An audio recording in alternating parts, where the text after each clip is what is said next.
Hello everyone. इस video में हम लोग एनसीटीई टॉपिक जो है national council for teacher education वो पूरी तरह से डिटेल में कवर करेंगे, जिसमें हम किस तरह से एनसीटीई फॉर्म हुआ, क्या क्या चेंजेस आए, क्या उसका फंक्शन है, हर एक चीज़ को बहुत ही डिटेल में डिस्कस करेंगे इस वीडियो में, ताकि आपका ये जो टॉपिक है ना ये परमानेंटली आपको याद हो जाए। ठीक है, सबसे पहले हम लोग स्टार्ट करते हैं एनसीटीई से कि इसकी फुल फॉर्म क्या होती है।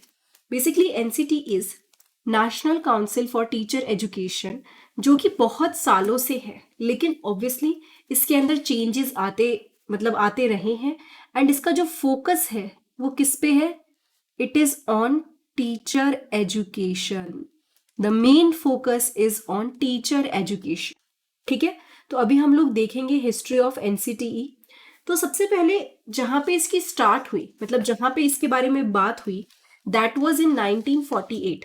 राधा कृष्णन कमीशन में एनसीटीई के सीड्स बो दिए गए, मतलब कि रिकमेंडेशन बनाया गया था राधा कृष्णन कमीशन में 1948 में। एंड इस कमीशन ने ये बोला कि हमें टीचर की एजुकेशन है उस पर वर्क करने की ज़रूरत है, यानी बहुत ज़रूरत है कि टीचर एजुकेशन को इम्प्रूव किया जाए, ताकि जो क्वालिटी ऑफ एजुकेशन है सारे लेवल पर इम्प्रूव हो। ये किस में बात हुई? राधा कृष्णन कमीशन में इसके बारे में बात हुई। ठीक है, 1960s में एस्टेब्लिशमेंट हुआ एनसीटीई का। तो in response to the Radha Krishnan commission recommendation, जो गवर्नमेंट ऑफ इंडिया है उन्होंने एस्टेब्लिश कर दिया national council for teacher education 1967 में एज एन एडवाइजरी बॉडी। मतलब वो एडवाइस दे सकती है। अभी वो जिसे कहते हैं ना, आपका प्रॉपर व्हाट डू वी से स्टैच्यूटरी बॉडी की तरह नहीं आई, अभी एडवाइजरी बॉडी की तरह आई। ठीक है, 1986 में national policy on education I. इस पॉलिसी ने एक बहुत ही इंपॉर्टेंट रोल प्ले किया कि एनसीटीई के ऑब्जेक्टिव्स एंड फंक्शंस पे थोड़ी सी लाइट डली। ठीक है, एंड इस पॉलिसी ने एम्फिसाइज किया कि कितना ज़रूरी है कि टीचर एजुकेशन जो है उसको उस पर ध्यान दिया जाए।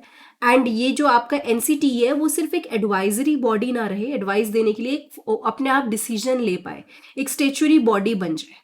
ठीक है, उसके बाद आते हैं एनसीटीई एक्ट 1993 पे। द एनसीटीई एक्ट 1993 वो पास हुआ इंडियन पार्लियामेंट में, ताकि प्रॉपर एनसीटीई का एक एस्टेब्लिशमेंट का फ्रेमवर्क तैयार हो। एंड इस एक्ट ने क्या किया, एनसीटीई को अथॉरिटी दी कि भाई वो टीचर एजुकेशन प्रोग्राम को अच्छे से देख सके, रेगुलेट कर सके, जितने भी इंस्टीट्यूट है उन सबके अंदर। ठीक है, 1995, ये आपको मेन डेट याद रखनी है। एनसीटीई बिल्कुल फुली फंक्शनल हुई 1995 में एज एन स्टेचुरी बॉडी। जिसके बाद क्या हुआ, एनसीटीई एक्ट आया था उसके बाद, बेसिकली इस एक्ट के बाद में। And it was tasked with setting and maintaining standard for teacher education program, granting recognition to teacher education institution and ensuring the quality of teacher education in the country। कई चीज़ों पे focus हुआ कि हम teacher education programme पे उसका standard देखेंगे कि सही है कि नहीं है। हम टीचर एजुकेशन इंस्टीट्यूशन को ये देखेंगे कि कौन कौन सी इंस्टीट्यूशन से अगर बच्चा पढ़ के निकलेगा तो टीचर कहलाएगा। एंड साथ में जो टीचर एजुकेशन की क्वालिटी है वो अच्छी रहे, इस सब पे ध्यान देने की बात हुई।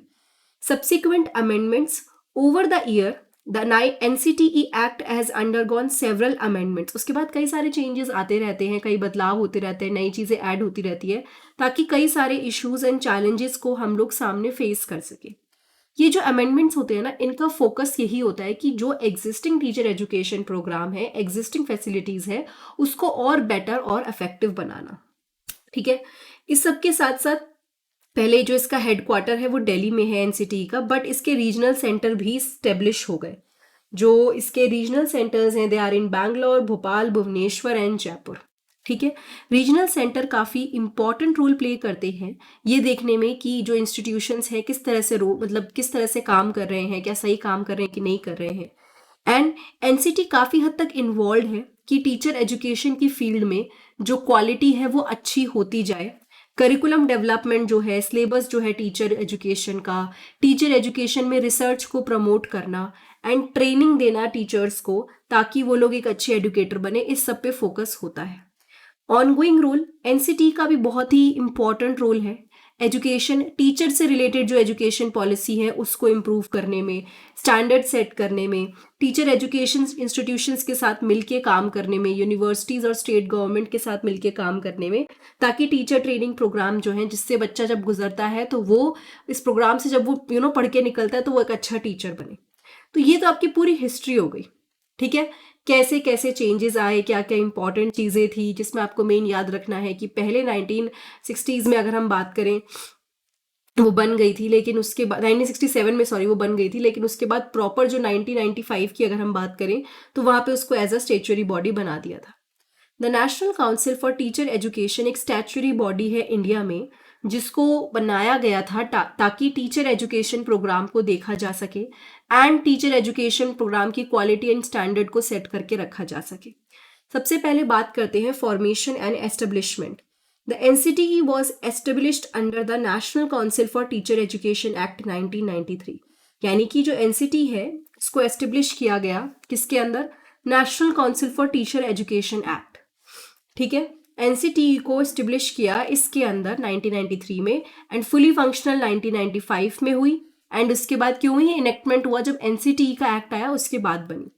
ऑब्जेक्टिव जब बात करेंगे तो मेन याद रखना ऑब्जेक्टिव कुछ कॉमन ऑब्जेक्टिव ही हैं जो बार बार आपको पढ़ाए जाएंगे, ठीक है।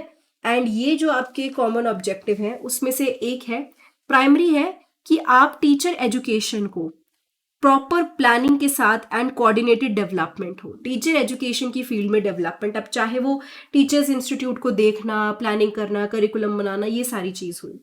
एंड ये जो एनसीटी है इंश्योर करता है कि जो भी टीचर एजुकेशन प्रोग्राम के नॉर्म्स एंड स्टैंडर्ड हैं वो प्रॉपर तरीके से फॉलो हो रहे हैं, जो रूल्स एंड रेगुलेशन है वो फॉलो हो रहे हैं अक्रॉस इंडिया, ठीक है। एंड टीचर एजुकेशन इंस्टीट्यूट्स को अगर कोई एकेडमिक या फिर रिसर्च सपोर्ट चाहिए वो हेल्प करता है बनाने में, ठीक है। ये कई सारी गाइडलाइंस बनाता है कि क्या चीज़ सही है क्या नहीं है, इस पे फोकस होता है, ठीक है।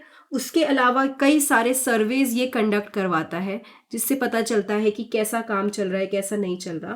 प्लस ये सेंट्रल और स्टेट गवर्नमेंट को रिकमेंडेशन देता है मतलब क्या सही है क्या गलत है, किस तरह से काम करना है, क्या ठीक रहेगा, इन सब चीज़ों पे फोकस करना, ये आपका किसका पार्ट है? एनसीटीई का पार्ट होता है।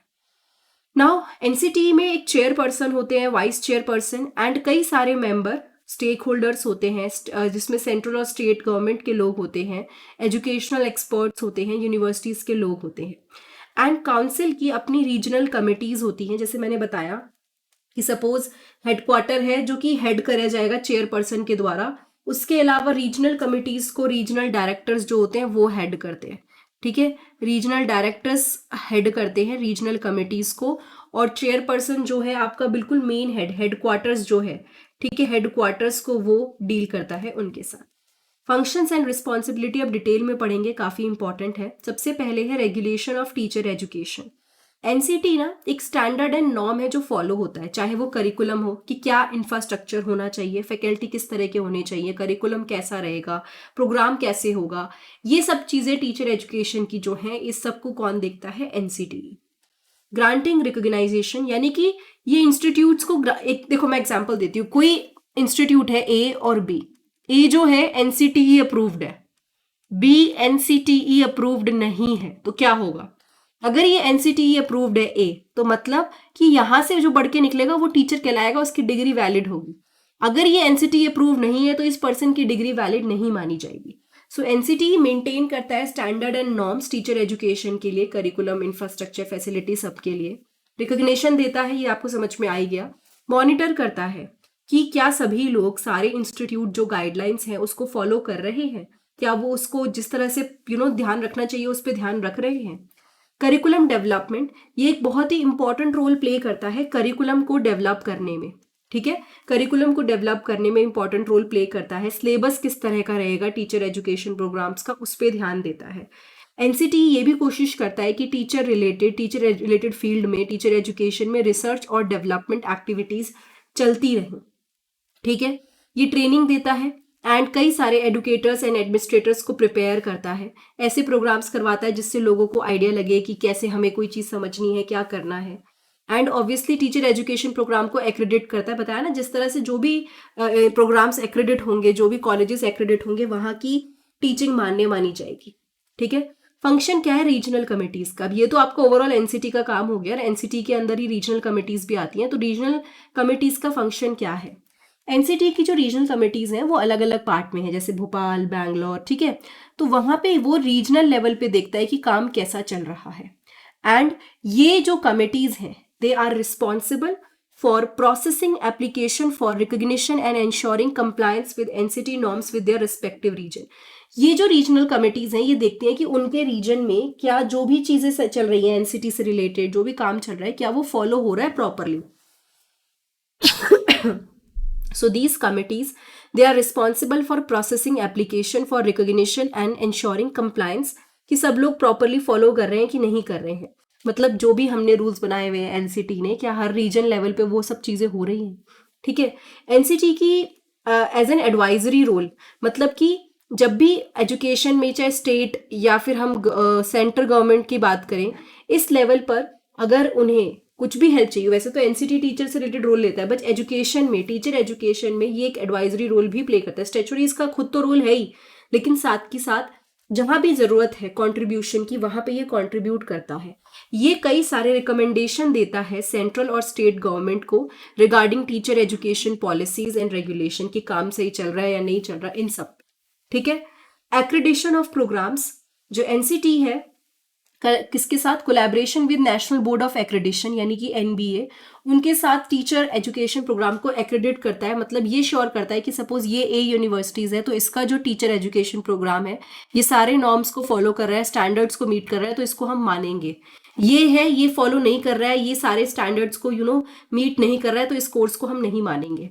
इन सब पे ध्यान दिया जाता है। कई बार एनसीटी कई क्रिटिसिज्म फेस कर चुका है क्योंकि quality of teacher education programme से रिलेटेड, करप्शन से रिलेटेड, लेकिन अगेन ये हर इंस्टीट्यूशन के साथ होता ही है। एंड अमेंडमेंट एंड चेंजेस, कई बार चेंजेस हुए हैं और आगे भी होते रहेंगे अकॉर्डिंग टू द सिचुएशन। सो अब आपको इस वीडियो को देखने के बाद होपफुली समझ में आ गया होगा एनसीटी का पास्ट, यानी कैसे ये बना, क्या क्या मेन फंक्शन है और किस किस चीज पे वर्क हुआ है। ठीक है। ये वीडियो अगर आपको अच्छी लगी है तो फटाफट से चैनल को सब्सक्राइब कर लीजिएगा। इससे रिलेटेड सारी वीडियोस आपको प्लेलिस्ट पे मिल जाएंगी। कोई डाउट है तो कमेंट सेक्शन में पूछ सकते हैं। कोई टॉपिक पे वीडियो आपको नहीं मिल रही है तो भी आप कमेंट करके पूछ सकते हैं। बाकी कोई चीज आपको ढूंढनी है तो सीधे प्लेलिस्ट में जाइएगा, वहां पे बहुत ही सिस्टमैटिक वे में मैंने अरेंज करी हुई है सारी वीडियोस, वहां पे you will find the video. Thank you so much, have a nice day, I will see you next time in the next video.